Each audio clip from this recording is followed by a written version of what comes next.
Hello, everyone. Welcome to another edition of Sector 5. I'm your host, as always, Cody the Hangman Heinzman. I think this has been the worst train wreck of a video that I've ever had. Let me explain. I decided on a whim to make this video. So I made the first take. And I accidentally deleted it. So I go on to the second take. Which, ultimately, in the end, I probably would have scrapped the first take because of the same reason I scrapped the second. I was scrolling through Twitter, trying to find something.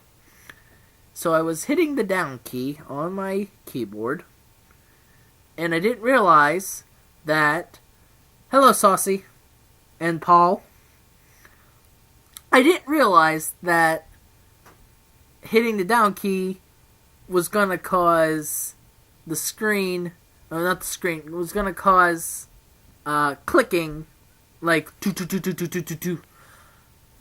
come across. Hello, Dur. So I ended up scrapping the second one because it had all the do on it, which the first one probably had too, so there's that.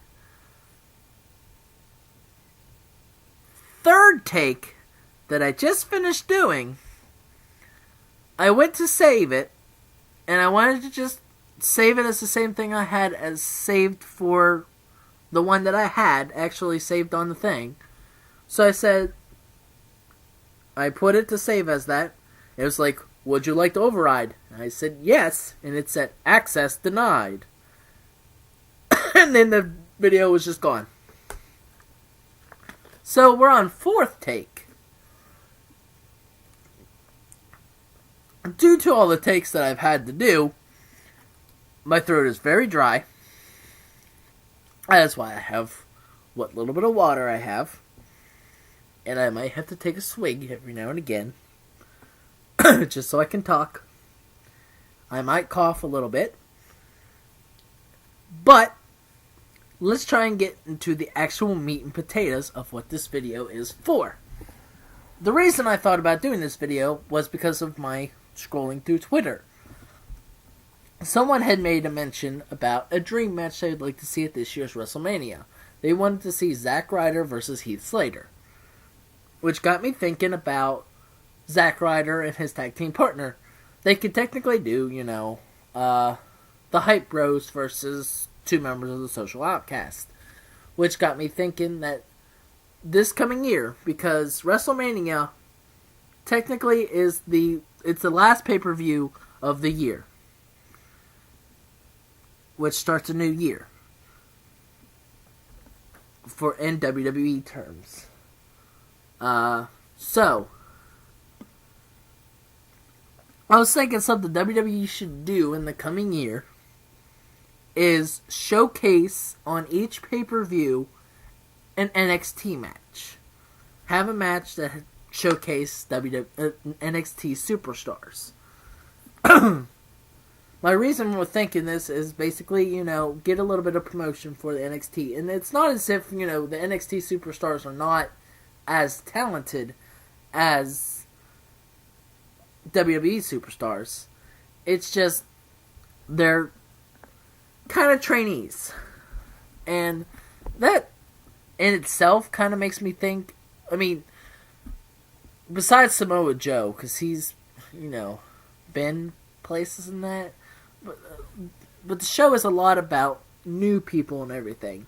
And I feel like WWE should showcase at least one match with NXT superstars each pay-per-view.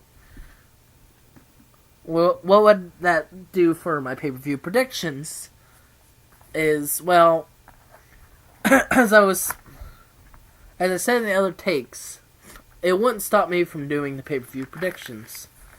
Basically, what would happen is I would have my list, and this is the book that all pay-per-views are in.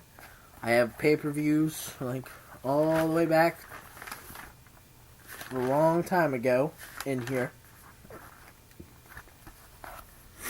I really needed to date them. That's probably what I'll do this year. It's just kind of start dating them and everything. But anyways, I would have my list in front of me, and I'd be alright. We got ourselves the pre-show. And I would tell what the pre-show match was. And I'd be like, here's my thoughts with them. Hello, Sophie. Then I would go into the next match and be like, okay, here's the next match. Here's my thoughts on it. And then, like, next match, I'll be like, okay, this is the NXT Showcase match. You know, we have these people competing. I don't watch NXT, so I really don't think I could give my thoughts on NXT. So, I'm going to just bring up the match, and then I'm just going to continue on to the next one. Not to downgrade, it's just that I don't feel I should talk about things I do not know. And then we would just go on. And then in the review, I would at least, I'd be like, okay, was the winner of that NXT match. I just feel like that would be a good thing for WWE to do.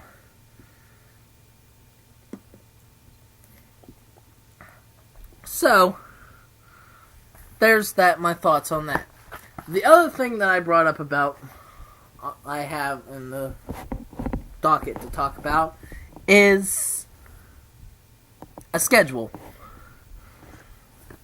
I've been talking about it, about every video that we've made, like any little update video I've made. I make a little preview video and put it up on Periscope. We have a schedule. Tomorrow, we will be doing the 5th person going into the Hall of Fame. And then on Thursday, we will be doing the 6th person going into the Hall of Fame. And then come Monday, we should know the 7th person.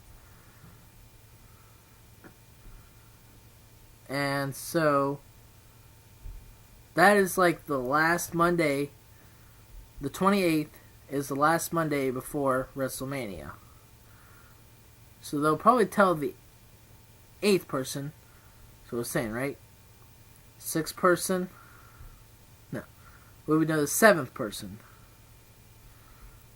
They would say the 7th person on Monday Night Raw. And then they would probably put the last 2, like, just on Twitter or something, on the WWE page or something. And if I know the last 2, because last year there was 9 people that went in, and I was sitting and thinking about it, we still haven't found out the celebrity that's going in this year, if any, and we haven't figured out the Ultimate Warrior. Those 2 haven't made their appearance yet.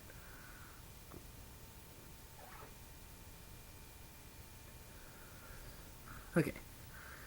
So, the idea of what I have planned, if I know them, I will do the 7th person on the 28th, the 8th person on the 29th,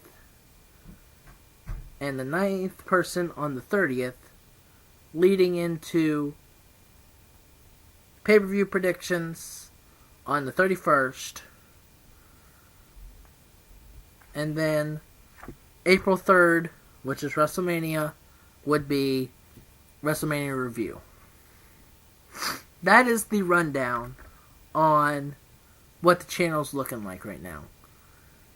Sunday, also there might be a Sector 5 on Sunday. I ran it past Brother Crusher Becker, and we've got the thumbs up. Hopefully Sunday will be Sector 5. Next video. Fingers crossed. Also, fingers crossed that this video actually saves. So, that's that. And as always, I'm Cody the Hangman Heinzman. Hopefully my screen is not as illuminated as I think it is. If it is, I apologize for that. And as always, I'm Cody the Hangman Heinzman. That's just how it is.